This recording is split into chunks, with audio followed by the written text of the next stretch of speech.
Hi everyone, welcome to Color Shift Art by Tammy. Today I'm doing one of the infamous marble pours. I've done a test run off camera and it is really a lot of fun. If you haven't done it, you really got to give it a go. So today my base coat is going to be white and I add some pearl blue in it. I don't really like it when my base coat is plain white. So there you can see I put some of the art culture pearl blue into my white and I stirred it in until I got the color that I liked.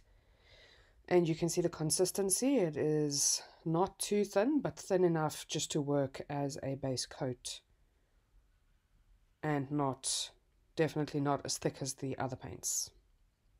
So I put my base coat on quickly and then I save you from the boring bits of me taking forever to cover the base.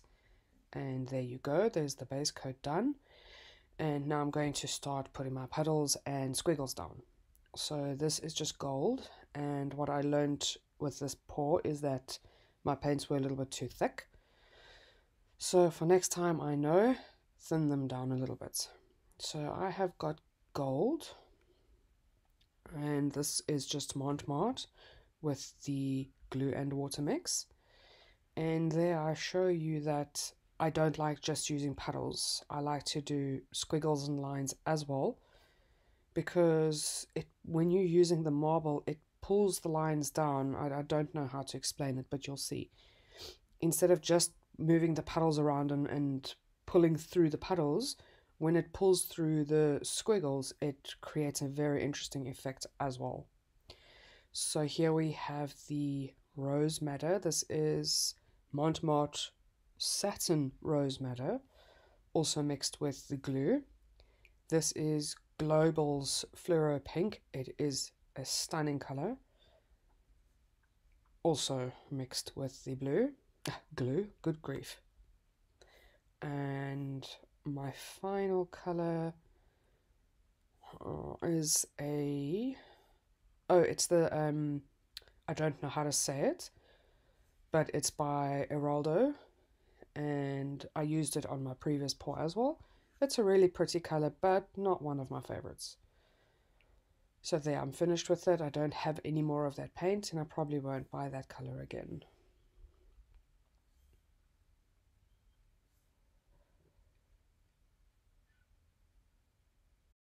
And there I've got some, that wasn't my last color. So my last color is Pthalo Blue with a little bit of black in it, just to make it a little bit darker, because I figured there's a lot of blue on my canvas already, and I needed something dark for a contrast. So as you can see, I really loaded my canvas with paint.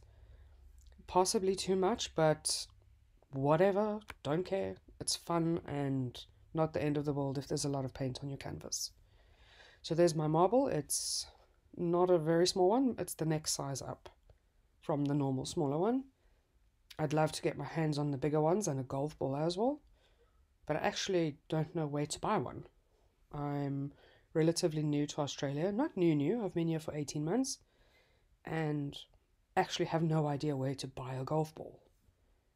So I go with the marble, and here we go. I just roll it around, intentionally going through the center of the puddles and squiggling around the lines, and you'll get to see what I meant by there. You can see it there, the squiggles being pulled around by the marble and creating unique lines that having just puddles doesn't create.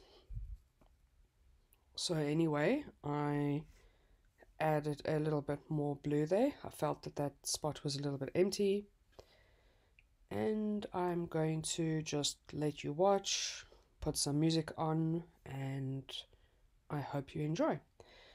At some point I do speed it up a little bit, and it looks pretty cool actually, with the marble rolling around quite fast. Anyway, I hope you enjoy, and I will jump back in at the end of the video.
I'm done with the marble, and those lines are so super cool.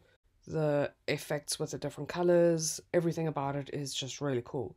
In some areas there are lots of lines, and in other areas there are more open spaces of paint.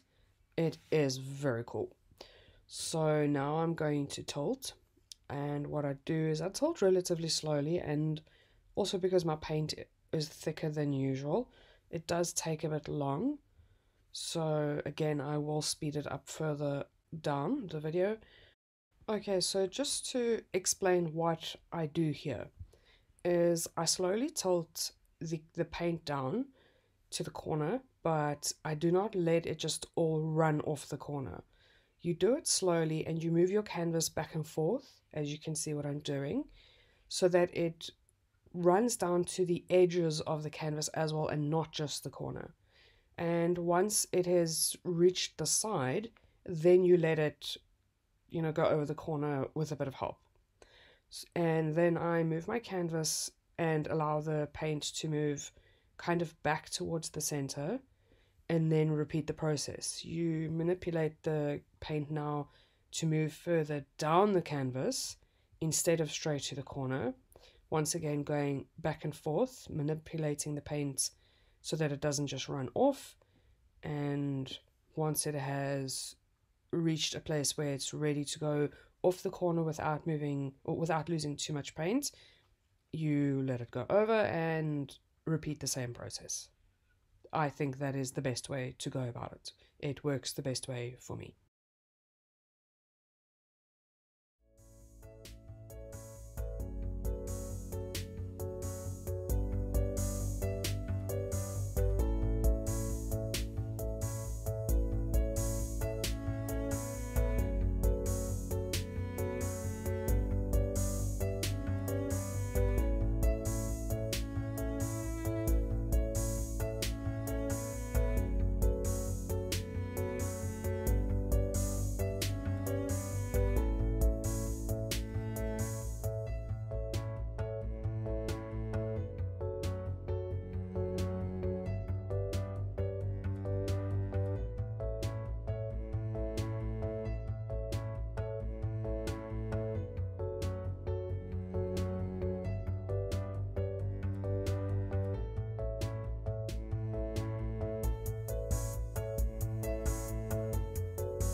That's my marble pour.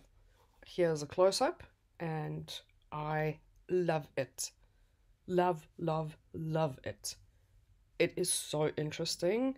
The colors, what they do together.